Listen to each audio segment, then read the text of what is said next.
বাঙালির রোমান্টিক পুজো,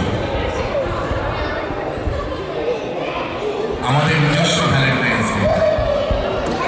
তাই সরস্বতী পুজো থাকবে আর প্রেম থাকবে না তা তো হয় না। তো আজ গোটা দিনে প্রেম অনেকবার এসছে, প্রেম অনেকবার গেছে।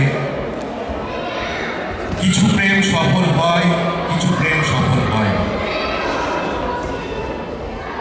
সব শেষের পারফরমেন্স তো ধরে নিন সফল হলো না। এইরকমই একটি অসফলতার গল্প থেকে যাবে আমাদের মনে, যাতে যারা সফলতার আশা করে তারা যেন অসফল না হয়। শুরু করছি শুভ দাশগুপ্তের একটি কবিতা, প্রেম। 4 অক্টোবর তাদের দুজনের প্রথম দেখা হলো। তখন বিকেল ঘনিয়ে আসছে, বাতাসে শীতের আমেজ। 10 অক্টোবর তাদের দীর্ঘক্ষণ কথা হলো টেলিফোনে।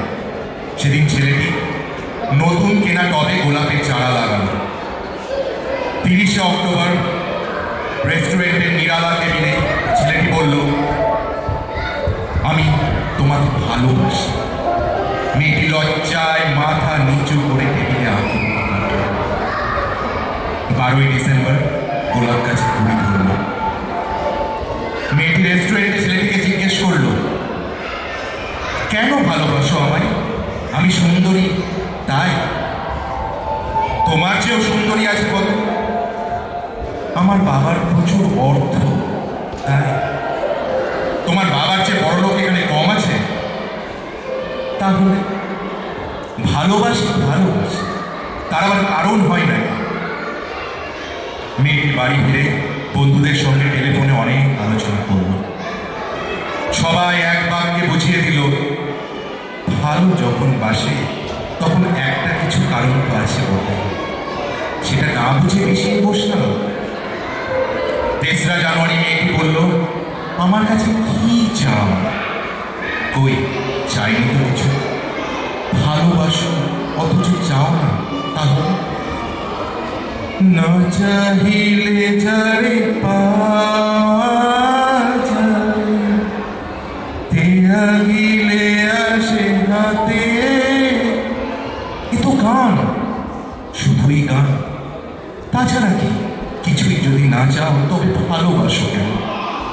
ভালোবাসি তাই ভালোবাসা দিতে চাই, বদলে কিছু চাইবো কেন? তুমি সত্যি অদ্ভুত। 10 ফেব্রুয়ারি দুজনের দেখা হলো মেট্রো স্টেশনের পাতালে। ছেলেটি বলল, আমি কাল সারা রাত বাঁশি বাজিয়েছি। সারা রাত সেই সুরের মায়াবী আলোয় তুমি নাচছিলে, অসামান্য অনন্য সে নাচ। কাল সারা রাত আমি ঘুমিয়েছি, আমি কিন্তু তোমার নাচ দেখে গেছি সারা রাত। তোমার বাঁশি একদিন শুনতে হবে। 12 মার্চ ছেলেটি বাঁশি বাজালো, মেয়েটি শুনল। সময় থমকে রইল অনেকক্ষণ। বাঁশি যখন থামলো, মেয়েটির 2 চোখ ভরা জল। বলল, বাঁশি শুনতে শুনতে আমার ঘুম এলো অবশ্যই। আমি দেখলাম আমি নাচছি, মেঘের মাঝখানে তারাদের পাশে আমি নাচছি, আকাশে ফুলের গন্ধ। ডাক্তার আমি বাঁশি বাজাতে নিষেধ করেছেন। সে কি? কেন? বাঁশি আমায় টেনে নিয়ে যায় স্বপ্নের মধ্যে।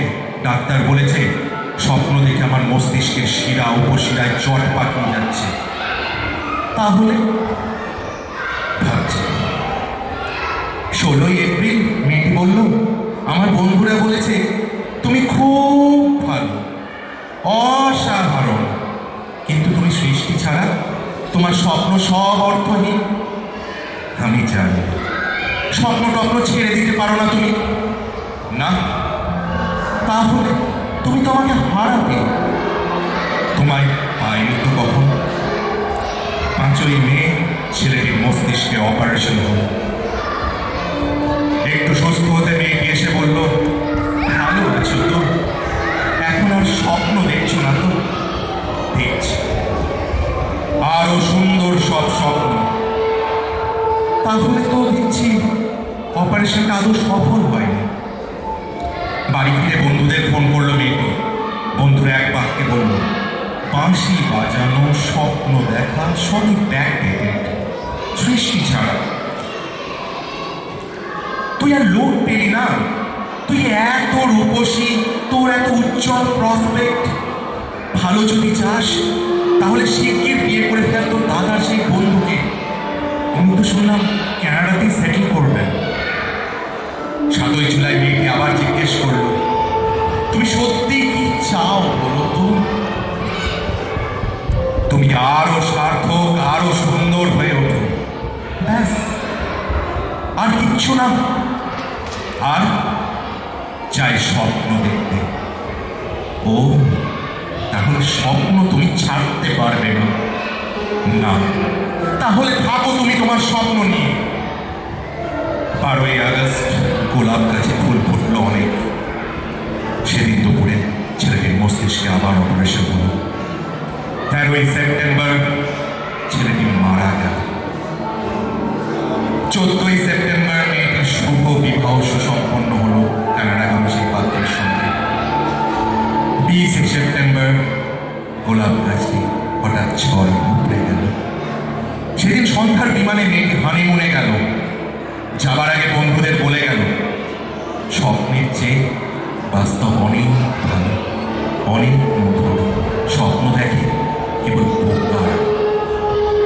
4 অক্টোবর ছেলেটির মা ঝরে পড়া গোলাপ গাছটিকে সযত্নে তুলে ফেলে দিলেন শূন্য টবে। তখন কয়েকটা পোকা, কয়েকটা মাছি। আমরা কেউ জানি না ওগুলো পোকা, মাছি নাকি ছেলেটির স্বপ্ন। আমরা ঠিক জানি না। আমরা কেউ